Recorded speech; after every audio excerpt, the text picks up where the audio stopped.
성당 벽화 속에 자기 가족들의 얼굴을 그려넣은 인류 역사상 가장 위대한 브랜딩을 아시나요?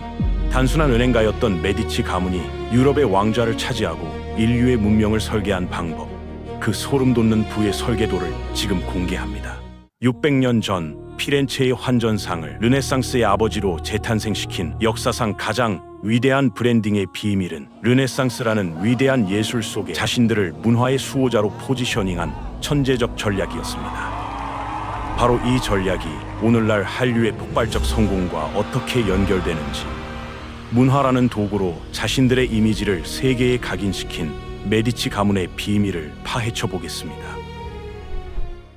메디치 가문의 뿌리를 살펴보면 1390년대 피렌체 뒷골목에서 서민들에게 돈을 빌려주던 평범한 장사꾼 수준에 불과했습니다. 이런 출신이 유럽 전체를 지배하는 위치까지 올라갈 수 있었던 전환점은 조반니 디 비치 데 메디치라는 한 사람에서 시작됩니다. 친척의 환전소에서 격리로 일하던 평범한 인물이었지만 남들이 놓친 기회를 포착했습니다. 당시 교황청은 유럽 각지에서 들어오는 성금과 순례자들의 동전을 정리할 방법이 없어 골머리를 앓고 있었는데, 조반니는 이 문제를 해결해 주겠다고 나서서 교황청의 주거래 은행 자리를 따냈습니다. 골목 환전상이 하루아침에 국제금융가로 변신한 겁니다. 단순히 돈을 모으는 게 아니라 권력의 중심인 교황청과 연결된 네트워크를 통해 안정적인 수익을 창출한 것이 메디치가 부의 기반을 마련한 첫걸음이었습니다. 이때 조반니는 피렌체에서 가장 큰 부자는 아니었습니다. 알비치나 스트로치 같은 오래된 명문가들이 돈은 훨씬 더 많았습니다. 그런데 메디치 가문이 그들보다 더 오래 역사에 기록되는 이유는 돈의 양이 아니라 그 돈을 예술과 문화에 심어 600년이 지나도 가치를 만들어내는 문화자산으로 바꿔버렸기 때문입니다. 메디치 직전까지 피렌체 최대 은행이었던 바르디와 페루치 가문은 영국 왕에게 전쟁 자금을 빌려줬다가 왕의 파산과 함께 역사에서 통째로 사라졌습니다. 사업에 재투자한 돈은 사업과 함께 사라질 수 있지만 문화에 넣은 돈은 절대로 사라지지 않는다는 것을 메디치는 경쟁자의 무덤 위에서 깨달았습니다. 단순히 예술을 사는 게 아니었습니다. 위대한 작품들 속에 메디치의 이미지를 새기고 종교적 장면에 자신들을 은연중에 끼워 넣거나 고전 신화처럼 위대함을 상징하게 만든 초기 형태의 프로파간다이자 브랜딩이었습니다. 조반니의 아들 코시모 데 메디치가 가장 먼저 한 일이 상징적입니다. 아직 무명이었던 건축가 브루넬레스키에게 전폭적으로 자금을 대서 피렌체 대성당 꼭대기에 세계에서 가장 큰 돔을 올렸습니다. 높이 114m, 지름 45m로 로마 판테온 돔을 넘어선 이 건물이 완성되자 유럽 전역에서 사람들이 피렌체로 몰려들었고 피렌체 경제가 살아났습니다. 문화가 사람을 끌어들이고 사람이 돈을 끌어들이며 돈이 다시 문화를 키우는 선순환 고리가 만들어진 겁니다. 코시모의 손자 로렌초 일 마니피코는 이 전략을 극한까지 밀어붙였습니다. 13살짜리 소년 미켈란젤로를 궁전으로 데려와 함께 먹고 자며 예술을 가르쳤고, 보티첼리에게 비너스의 탄생 같은 걸작을 그릴 환경과 자금을 만들어줬습니다. 레오나르도 다빈치의 초기 작품들도 메디치의 후원 없이는 세상에 나오지 못했을 것입니다. 중요한 건 메디치가 단순히 예술품을 산 게 아니라 예술 속에 자기 가문의 이미지를 새겨 넣었다는 점입니다. 보티첼리의 동방박사의 경배에서 예수에게 경배하는 인물들 얼굴이 전부 메디치 가문 사람들이었는데, 이는 가장 세련된 형태의 브랜딩이었습니다. 피렌체 시민들은 아름다운 성당과 조각상과 그림을 볼 때마다 자연스럽게 메디치를 떠올렸고, 메디치라는 이름에 문화와 아름다움과 위대함이 함께 연상되는 구조가 만들어졌습니다. 피렌체는 곧 르네상스였고, 르네상스는 곧 메디치였습니다. 이 브랜드는 대중의 사랑과 존경을 불러일으켰고, 로렌초는 이를 통해 정치적 영향력까지 확보했습니다.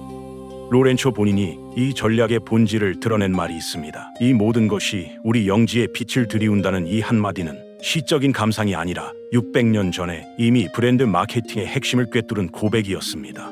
물론 메디치에게도 위기는 있었습니다. 1478년 교황까지 가세한 연합군이 피렌체를 침공하려 했습니다. 로렌초는 호위병 없이 적진으로 걸어들어가 목숨을 건 외교 담판을 벌였고 피렌체의 영웅이 되었습니다. 하지만 이 위기를 넘긴 진짜 이유는 외교 능력만이 아니었습니다. 문화 후원으로 쌓아둔 시민들의 사랑이 등 뒤를 받쳐줬기 때문입니다. 문화로 얻은 사랑은 위기 속에서 오히려 단단해진다는 것을 이 사건이 증명했습니다. 그런데 로렌초에게도 치명적인 약점이 있었습니다. 정치와 예술에서는 천재였지만 재무제표조차 제대로 읽지 못할 정도로 경영에 무지했고, 이 한계가 가문의 몰락을 불렀습니다. 경영 능력도 아버지의 정치 감각도 물려받지 못한 아들 세대가 가문을 넘겨받으면서 1494년 메디치는 피렌체에서 쫓겨났습니다. 아무리 위대한 시스템도 그걸 운영하는 사람이 성장을 멈추면 함께 무너진다는 냉혹한 교훈이었습니다. 철학과 경영이 균형을 이뤄야 부는 지속된다는 사실을 메디치의 몰락이 증명했습니다.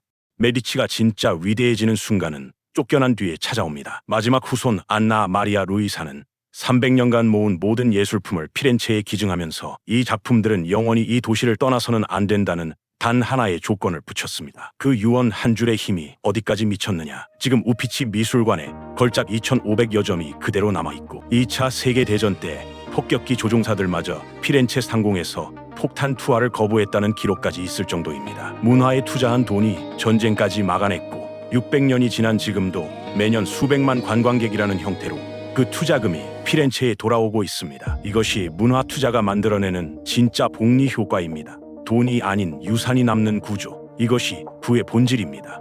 이 공식이 지금 600년의 시간을 건너뛰어 대한민국에서 그대로 재현되고 있습니다. 인구 5천만의 나라에서 만든 음악이 빌보드 1위를 하고 한국 드라마가 넷플릭스 세계 차트를 석권하고 있습니다. 문화가 국가 브랜드를 만들고 국가 브랜드가 산업의 토양이 됩니다. 피렌체에 미켈란젤로가 있었다면 서울에는 BTS가 있고 보티첼리의 비너스가 유럽을 매혹했다면 블랙핑크의 무대가 전 세계를 매혹하고 있습니다. 한류 콘텐츠 전체가 대한민국이라는 브랜드 가치를 끌어올리면서 K-뷰티와 K-푸드가 세계 시장을 장악하며 브랜드 가치가 올라 투자 유치도 쉬워지는 선순환이 일어나고 있습니다. 여기서 기억해야 할 점은 메디치가 문화에 올인한 건 예술을 사랑해서가 아니라 그것이 유일한 생존 전략이었기 때문이라는 것입니다. 밀라노는 군대로, 베네치아는 함대로 승부를 걸었지만 작은 피렌체가 군사력으로 이길 방법은 없었습니다. 메디치는 힘 대신 매력으로 게임의 규칙을 바꿔버렸고 군대 없이 유럽 중심에 섰습니다. 이는 한국이 걸어온 길과 판박이입니다. 미국의 시장 규모나 중국의 인구,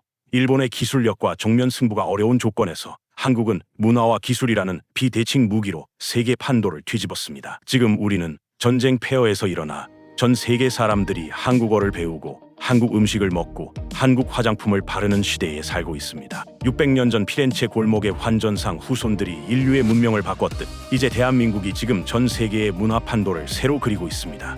거대한 문화의 물결이 일어날 때 그 물결을 소비하는 사람과 설계하는 사람의 차이는 시간이 지나면 자산의 차이가 됩니다. 메디치는 르네상스라는 물결을 읽었고 대한민국은 K컬처라는 물결을 만들고 있습니다.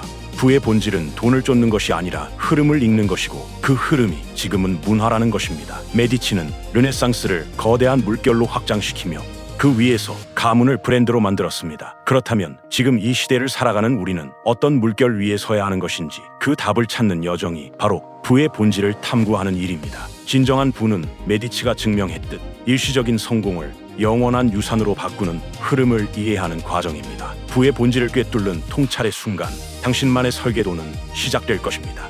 이 영상이 당신의 삶의 작은 파동이 되었다면 구독과 좋아요로 함께 해주십시오. 부의 질서를 세우고 유산을 설계하는 그 길에 끝까지 함께 하겠습니다. 감사합니다.